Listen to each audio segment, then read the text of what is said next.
U.S. Defense Secretary Pete Hegseth has called the recent attack on an Iranian nuclear site a resounding success, crediting President Trump with directing what he described as the most complex and secretive military operation in history. Hegseth stated that the strike led to a ceasefire agreement and the end of a 12-day war. Speaking at a State Department press conference, Hegseth said President Trump created the conditions to end the war by decimating Iran's nuclear capabilities. He criticized media coverage of a leaked preliminary assessment from the Defense Intelligence Agency, or DIA, which he said lacked coordination with the intelligence community and was filled with gaps and low-confidence assumptions. According to Hegseth, the report acknowledged severe damage and was leaked to cast doubt on the success of the strike. He accused the press of undermining the military's actions due to political bias and defended the operation as historically successful. Hegseth claimed it presented a chance for peace and an opportunity to prevent a nuclear Iran, adding that Trump had warned about this threat for over 2 decades, a warning no other president acted on. Meanwhile,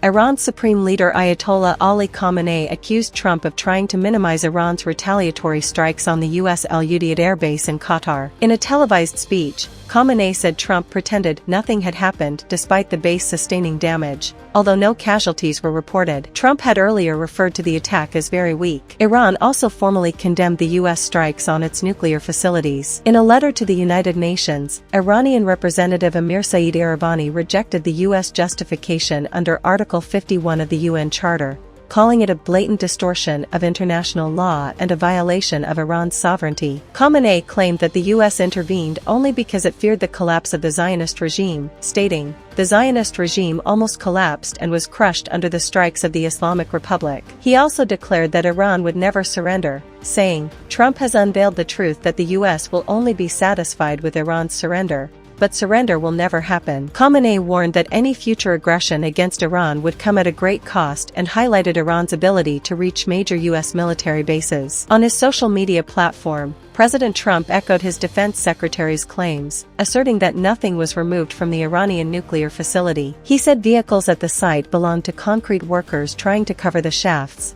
and moving nuclear material would be too long, too dangerous, and very heavy. Meanwhile, Russia's Foreign Minister Sergei Lavrov voiced opposition to Iran suspending cooperation with the International Atomic Energy Agency, or IAEA, after Iranian lawmakers supported such a move. The IAEA stated that it had not received any official communication from Iran regarding this decision. Israeli Prime Minister Benjamin Netanyahu said he would continue working with President Trump to defeat our common enemies, free our hostages, and quickly expand the circle of peace. The National Assembly of Pakistan passed the Finance Bill 2025 on Thursday, officially approving the 17.57 trillion rupees budget for the upcoming fiscal year. This followed earlier criticism from the Pakistan People's Party, which had voiced concerns about politically sensitive provisions. However, PPP chairman Bilawal Bhutto Zardari later expressed support, stating the party would happily support the budget after its recommendations were accepted. Among these accepted proposals were an increase in the Benazir Income Support Program budget, no income tax for salaried individuals earning up to 1.2 million rupees per year, and a 50% reduction in the proposed solar tax. Bilawal added that PPP's recommendations concerning the Federal Board of Revenue had also been accepted, and thanked the government and the Prime Minister for incorporating their suggestions. Amendments proposed by Finance Minister Mohammad Aurangzeb to legislation such as the Income Tax Ordinance, 2001, and the Sales Tax Act, 1990, were approved. Meanwhile, all opposition amendments were rejected, according to a Dawn.com correspondent. One notable amendment to the Sales Tax Act granted the Finance Committee powers to arrest traders involved in tax fraud exceeding 50 million rupees. The original proposal to allow the tax commissioner this power was revised. The amendment clarified that the FBR would not have powers of arrest during the investigation stage. Another approved amendment to the Salaries and Allowances Act ensures that ministers and ministers of state will now receive the same salary as members of parliament. Additionally, 107 institutions and organizations were granted tax-exempt status under amendments to the Income Tax Ordinance. These include Provincial Bar Councils, Pakistan Bar Council, Military Foundation,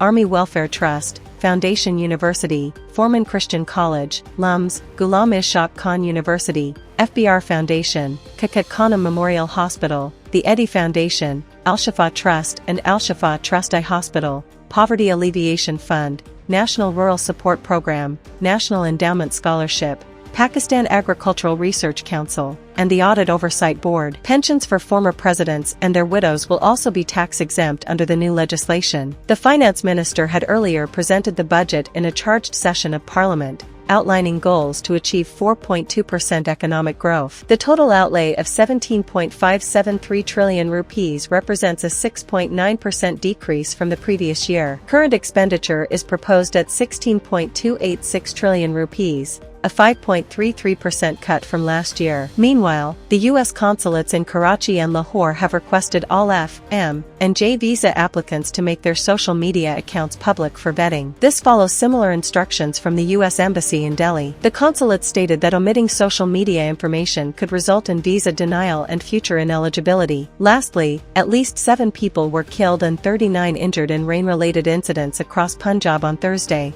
as monsoon showers battered the province. Most of the incidents involved roof and wall collapses. Rescue 1122 and PDMA reported casualties in districts including Okara, Bahawalnagar, Jhelum, Muzaffargarh, and Kanewal. The spell of monsoon rain is expected to continue until July 1st. Spain's Prime Minister Pedro Sánchez has called Gaza's condition a catastrophic situation of genocide. His remarks came just before the European Union summit in Brussels, as he urged the EU to immediately suspend its cooperation agreement with Israel. Citing a recent human rights report by the EU's diplomatic service, Sánchez said the report addressed what he described as the unfolding genocide in Gaza. He stated it is more than obvious that Israel is violating its international obligations. Sánchez criticized what he called a double standard. He pointed out that while the EU has imposed 18 rounds of sanctions on Russia over Ukraine, it hasn't been able to suspend its agreement with Israel. Meanwhile, Gaza's government media office reports that at least 549 Palestinians have been killed while trying to access aid in the last 4 weeks. These deaths occurred at sites operated by the U.S. and Israeli-backed Gaza Humanitarian Foundation. The statement adds that over 4,000 people have been injured,